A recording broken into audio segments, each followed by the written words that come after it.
사람이 살아가는 데 있어서 경험만큼 중요한 것은 없습니다.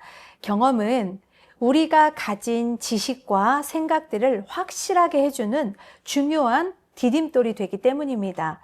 성도가 신앙생활하는 데 있어서 이 믿음의 경험만큼 소중한 것도 없습니다. 왜냐하면 그 경험이 우리로 하여금 하나님을 아는 지식을 더 확실하게 해주고 더 견고하게 해주기 때문이죠.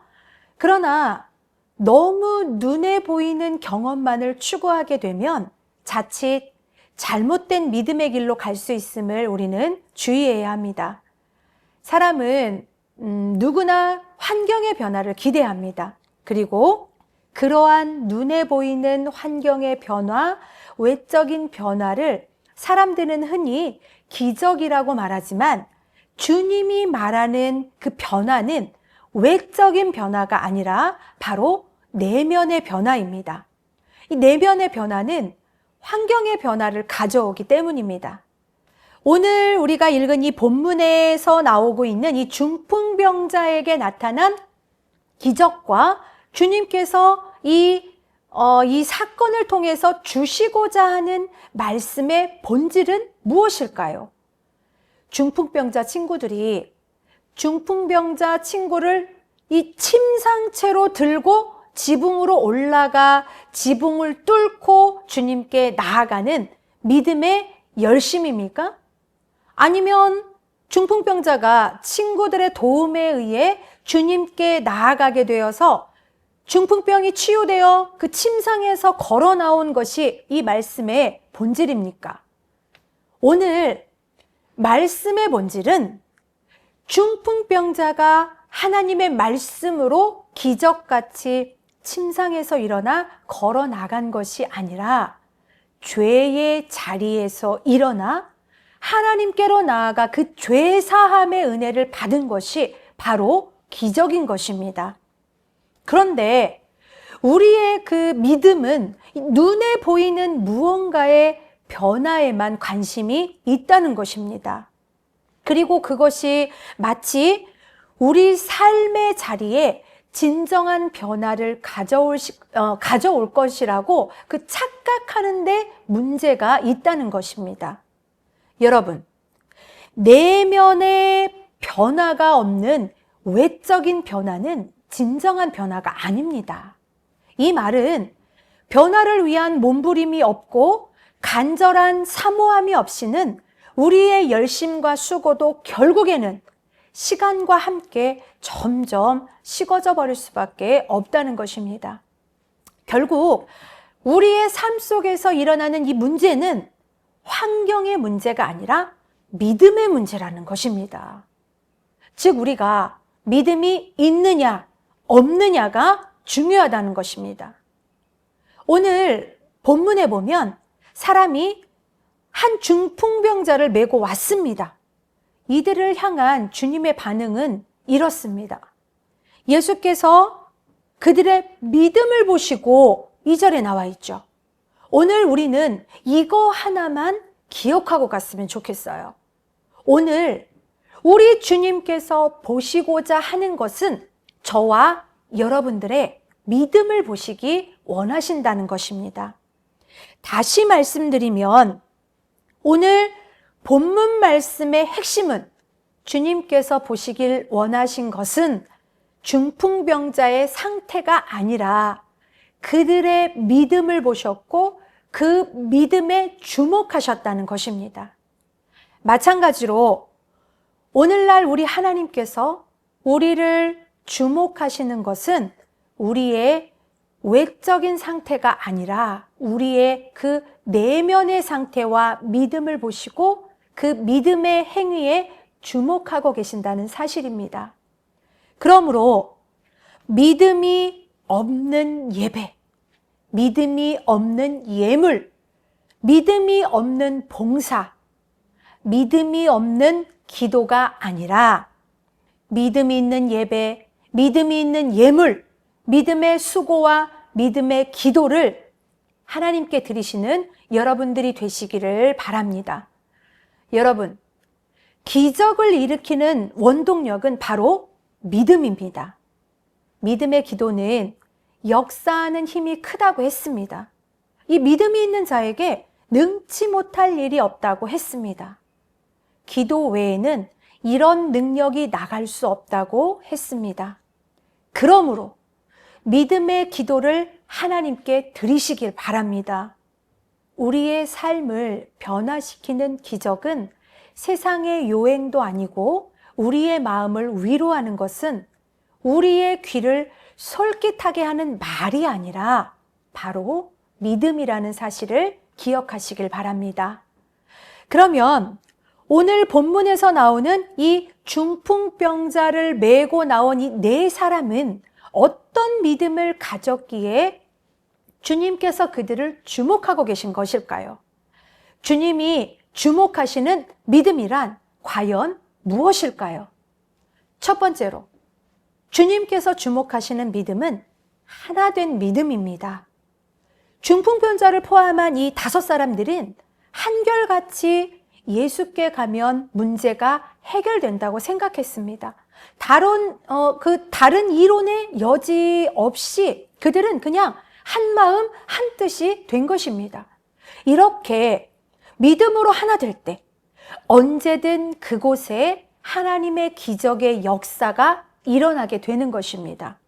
그러므로 오늘 여러분들도 할 수 있다, 될 수 있다, 이런 믿음을 가지시길 바랍니다.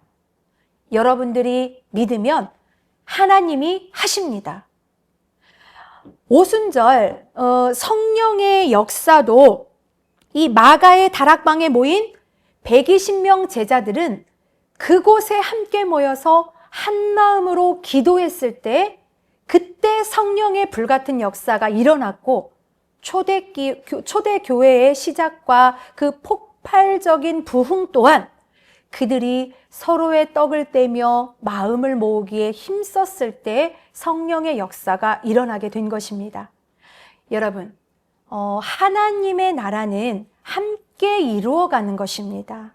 교회는 하나님을 믿는 성도들이 하나가 되어 한 뜻을 품고 한 마음으로 하나의 공동체를 이루어 하나님의 일을 해 나갈 때에 비로소 그때 바로 교회가 되어지는 것입니다. 하나님은 2-3명이 모인 곳에 우리와 함께 하신다고 말씀하셨습니다. 우리가 하나가 되어 함께 할 때 하나님이 우리와 함께 하시고 하나님이 우리와 함께 하실 때 하나님은 우리 가운데서 역사하시는 것입니다. 전도서 4장 9절의 말씀을 우리가 보면 2사람이 한 사람보다 나음은 그들이 수고함으로 좋은 상을 얻을 것임이라.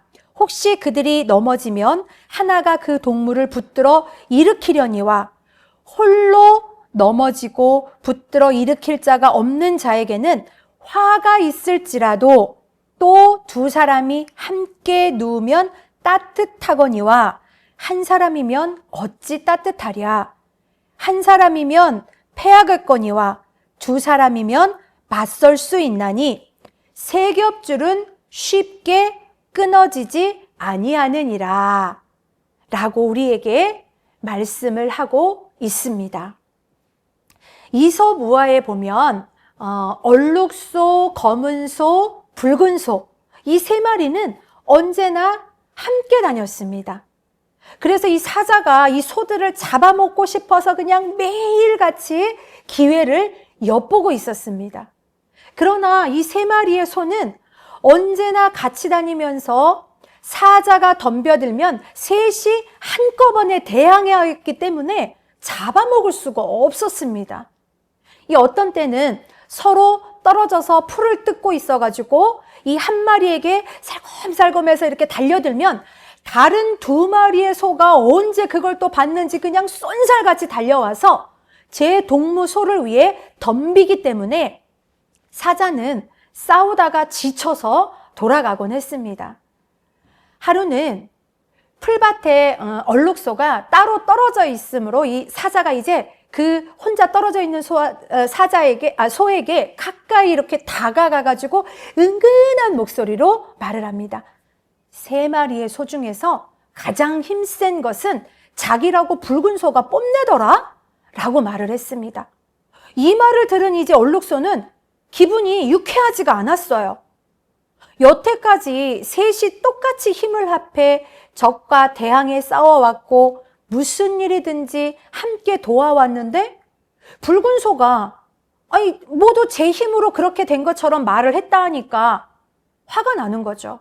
이 건방진 소리가 아니야 이거? 이랬던 거예요.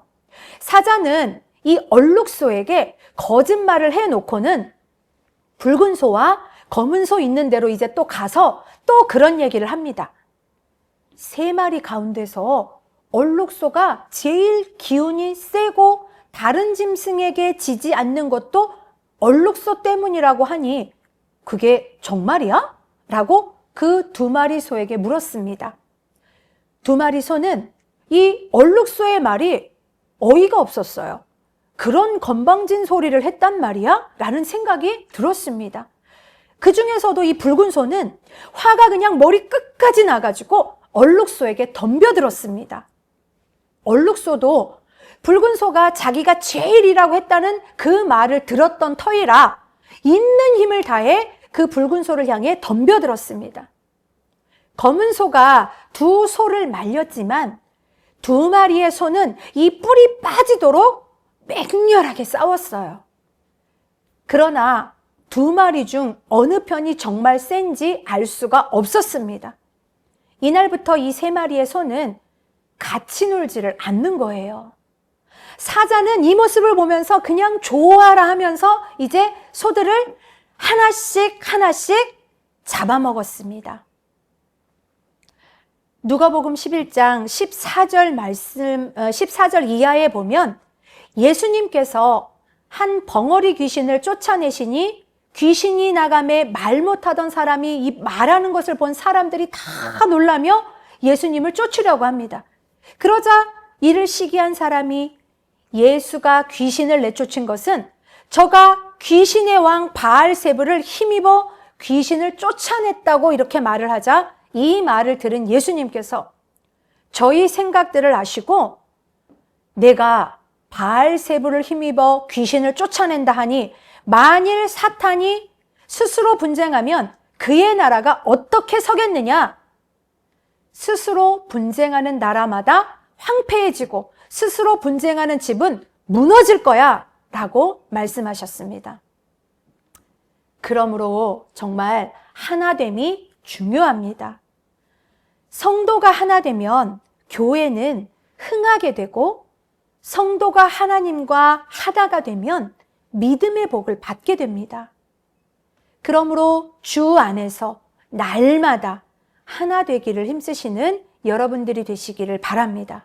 반드시 믿음의 기적을 경험하게 될 줄로 믿습니다.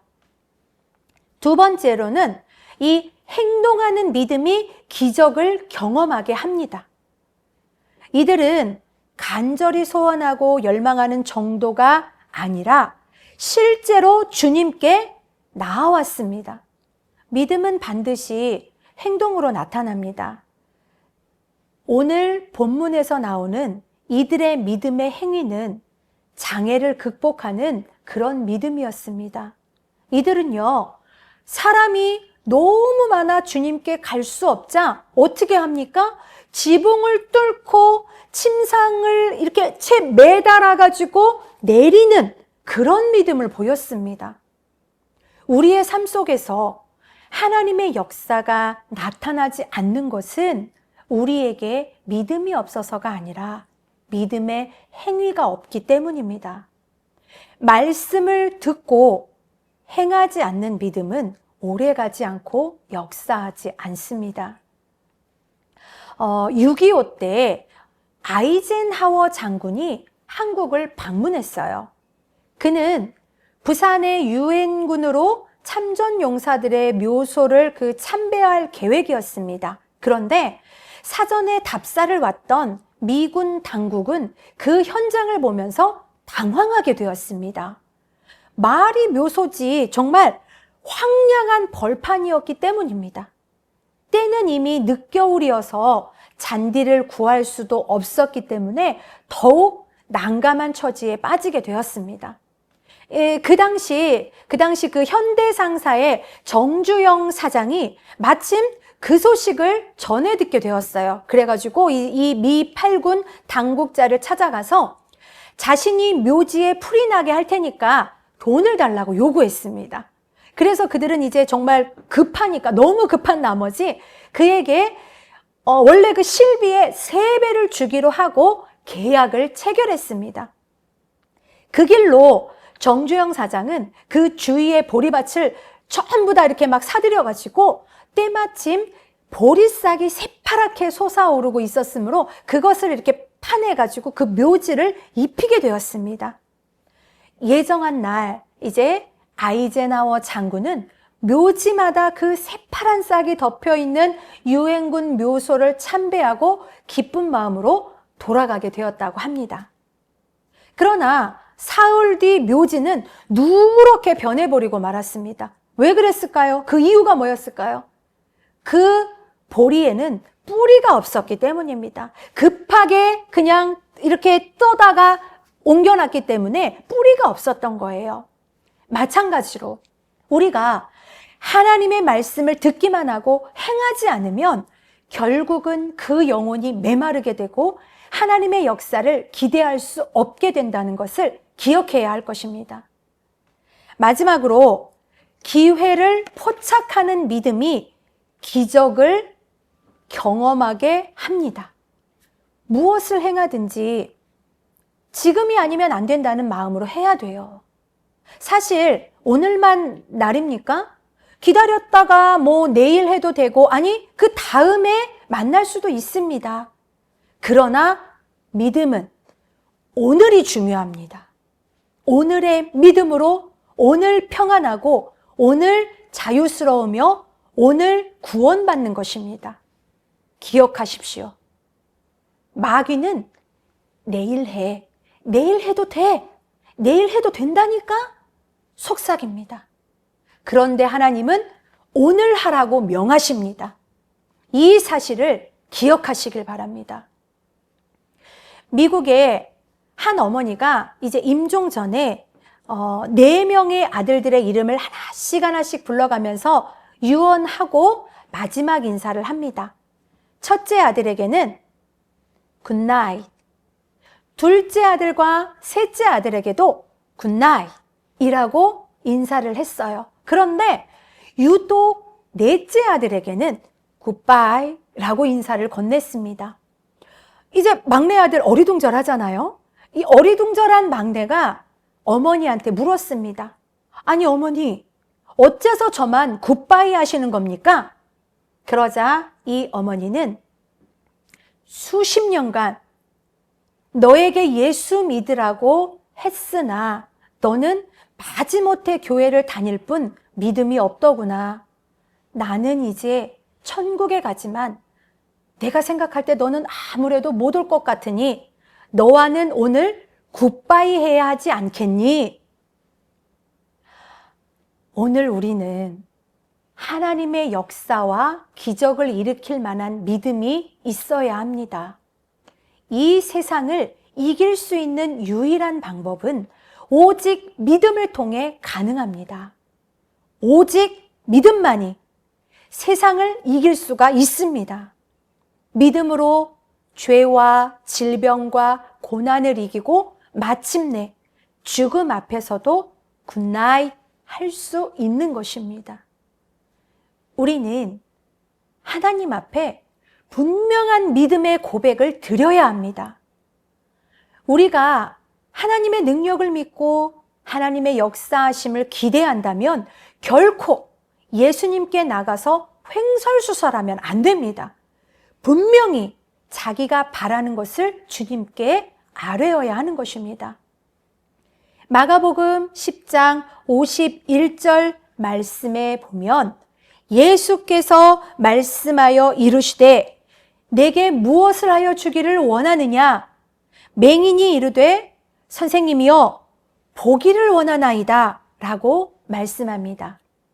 맹인이 찾아왔는데 무엇을 원하는지 물어볼 필요가 없지 않습니까? 아니, 당연히 눈이 낫기를 바라는 것은 당연한 거잖아요. 그런데도 예수님은 내가 내게 무엇을 하여 주기를 원하느냐라고 물으셨습니다. 주님은 바디메오가 입술로 고백하기를 원하셨던 것입니다. 그때 바디메오는 말합니다. 선생님, 제가 보기를 원합니다. 하나님은 우리가 무엇이 필요한지를 분명히 알고 계십니다. 그렇지만 우리의 입으로 그것을 고백하기를 원하십니다. 마가복음 11장 24절에 보면 그러므로 내가 너희에게 말하노니 무엇이든지 기도하고 구하는 것은 받은 줄로 믿으라. 그리하면 너희에게 그대로 되리라. 하나님의 도우심과 역사하심을 믿고 주님께 부르짖어 기도하고 난 다음에는 받은 줄로 믿으시기 바랍니다. 하나님의 도우심의 역사가 나타나게 될 것입니다. 없는 것을 있는 것 같이 믿으라는 것입니다. 이 안 받은 것을 받은 것처럼 믿으라는 것입니다. 그러면 그대로 이루어진다고 말씀하고 계십니다. 제가 부탁하고 싶은 것은 정말 꼭 응답 받아야 할 것이 있으면 종이에다가 이렇게 막 써가지고 분명하게 이렇게 기록을 해보세요. 기록을 하시고 그리고 나서 이제 서서 볼 수 있게 냉장고에다도 붙이시고 누워서 볼 수 있게 천장에다도 붙이시고 앉아서도 볼 수 있게 화장대에도 붙이시고 이렇게 한번 다 이렇게 붙여보세요. 일어서도 앉아도 그 목표를 보면서 없는 것이 있는 것처럼 바라보고 없는 것이 있는 것처럼 믿으며 없는 것이 있는 것처럼 말하고 없는 것이 이루어질 것처럼 믿고 기도하면 반드시 그렇게 이루어질 줄로 믿습니다. 이제 말씀을 마무리하려고 합니다. 아랍 속담에 보면은 이런 말이 있습니다. 햇빛만 쏟아지는 곳은 사막이 된다. 비가 없는 곳은 사막이 될 수밖에 없습니다. 세상은 즐겁고 행복하게 살아가라고 말합니다. 그런데 즐기는 인생이 정말 행복할까요? 마음대로 하고 싶은 것을 한다고 인생의 문제가 해결될 수 있을까요? 과연 웃고만 사는 것이 행복한 일일까요? 한국 교회의 부흥과 기적이 가장 뜨겁게 일어났던 때는 가장 눈물이 많았던 때였다는 그 사실을 기억하십니까? 오늘 이 예배에 함께하고 계신 여러분들에게 이런 질문을 한번 던져보고 싶습니다. 예수를 믿고 난 후 나는 정말 진지하게 울어본 적이 있는가? 자신을 바라보면서 또는 누군가를 생각하면서 애통하며 가슴 저리게 울어본 적이 있는가? 여러분의 삶에 주님의 놀라운 기적이 일어나기를 사모하신다면 이제 주님 앞에 무릎 꿇고 눈물 흘리며 간구해 보시길 바랍니다. 오늘 그 눈물이 떨어져 여러분들의 삶을 적시고 여러분의 눈물이 떨어진 곳에 하나님의 기적의 역사가 나타나게 될 줄로 믿습니다. 할렐루야!